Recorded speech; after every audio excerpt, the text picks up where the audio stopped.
Kedalaman skuad Manchester United terlalu mewah untuk Liga Eropa. Manchester United memiliki kedalaman skuad yang cukup bagus pada musim tahun 2022 sampai tahun 2023. Bahkan, untuk bermain di Liga Eropa, kedalaman skuad yang dimiliki United di atas rata-rata kontestan lainnya. United sukses mendatangkan Anthony dari Ajax Amsterdam dan Martin Dubravka dari Newcastle awal pekan ini. Mereka akan melengkapi skuad United musim tahun 2022 sampai tahun 2023 yang dilatih manajer Erik ten Hag. Skuad United musim 2022-2023 bukan hanya mumpuni dari segi kuantitas, akan tetapi juga kualitas. Ten Hag bakal punya pemain dengan mentalitas Liga Champions pada diri Rafael Varane, Casemiro, dan Cristiano Ronaldo.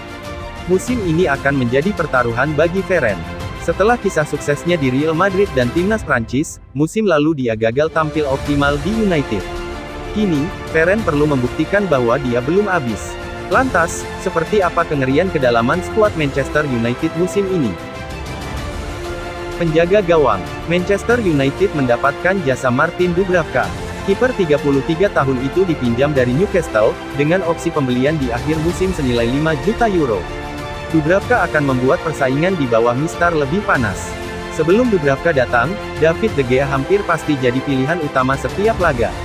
Pesaingnya adalah Tom Heaton, kiper uzur yang tidak bermain reguler sejak musim tahun 2020 sampai tahun 2021 lalu. Dubravka adalah andalan Newcastle dalam 4 musim terakhir. Jadi, dia bukan sekadar pelapis akan tetapi pesaing bagi De Gea. Bek sayap, Erik ten Hag masih belum puas dengan komposisi bek sayap United, terutama di sisi kanan. Diogo Dalot adalah pilihan yang tepat. Dia menunjukkan progres yang luar biasa pada awal musim tahun 2022 sampai tahun 2023 ini. Sebagai pelapis Dalot, ada Aaron Wan-Bissaka. Namun, pemain 24 tahun itu mungkin akan pindah ke Crystal Palace. Jika Wan-Bissaka pindah, maka ten Hag perlu mencari pengganti yang sepadan. Berbeda dengan bek kanan, bek kiri cukup aman. Tyrell Malacia tampil cukup menjanjikan di awal musim. Dia menggusur Luke Shaw ke bangku cadangan dan membuat Alex Telles dilepas ke Sevilla.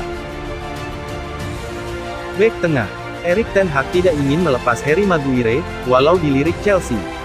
Ten Hag masih melihat Maguire sebagai sosok yang penting. Namun, perannya adalah sebagai pelapis duet Rafael Varane dan Lisandro Martinez. Martinez memberi dampak besar bagi lini belakang United. Dia langsung padu dengan Varane. Duet ini membuat United menang pada laga pekan ketiga dan 4 Premier League. Kedalaman skuad United di posisi bek tengah makin menjanjikan karena masih ada Victor Lindelof. Bek asal Swedia itu bahkan sangat layak untuk masuk dalam starting 11. Gelandang, fans Manchester United mungkin akan lebih jarang melihat Scott McTominay dan Fred di starting 11 musim ini. Setelah 2 musim menjadi andalan, kini mereka punya pesaing yang sangat kuat dan tangguh. Eriksen bisa bermain untuk peran nomor 8. Eriksen telah membuktikannya pada 4 laga awal Premier League. Duet ideal Eriksen di lini tengah tentu saja Casemiro. Casemiro adalah gelandang yang cukup lengkap. Dia memang cenderung bertahan tetapi bisa ikut dalam proses build up. Casemiro adalah pertanda berakhirnya era duet McFred di United. Winger atau penyerang sayap, kedatangan Anthony, yang menjadi target idaman ten Hag, membuat United punya banyak opsi di sisi lapangan. Anthony bakal menggusur Anthony Elanga dari pos winger kanan. Sementara, di kiri Jadon Sancho akan tetap menjadi pilihan utama. Di luar 3 nama tersebut, masih ada Anthony Martial dan Marcus Rashford yang bisa bermain sebagai winger. Lalu, jika tidak dipinjamkan, Facundo Pellistri juga bisa menambah opsi untuk posisi winger. Playmaker, 2 musim terakhir, United hanya punya Bruno Fernandes yang bisa bermain untuk peran nomor 10. Musim ini, kondisinya agak berbeda. Paling tidak, ada 3 pemain yang bisa mengisi peran penting itu. Fernandes adalah pilihan utama. Dia juga telah mendapat kepercayaan sebagai kapten. Lalu, ada Donny van de Beek sebagai opsi kedua. Pada sesi pramusim, Van de Beek adalah pelapis Fernandes.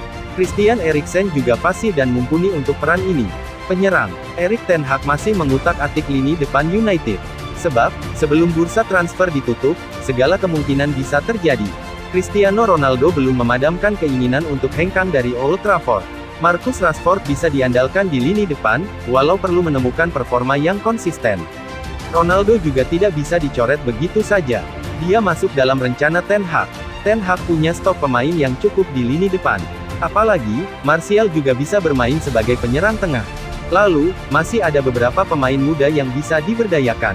Pemain muda. Selain pemain-pemain senior di atas, United juga masih punya sejumlah pemain muda potensial. Mereka mungkin lebih sering terlibat di tim reserve, namun bukan tidak mungkin bermain untuk tim utama di Carabao Cup, Piala FA, atau Liga Eropa. United telah melepas Hannibal Mejbri ke Birmingham. Namun, masih ada Zidane Iqbal yang bisa menjadi opsi di lini tengah. Lalu, ada juga James Garner dan Charlie Savage. Di lini depan, United punya banyak opsi untuk pemain muda. Amad Diallo masih berada di tim, walau kemungkinan besar akan dipinjamkan. Selanjutnya, ada Alejandro Garnacho yang diprediksi akan mendapat menit bermain cukup banyak musim ini.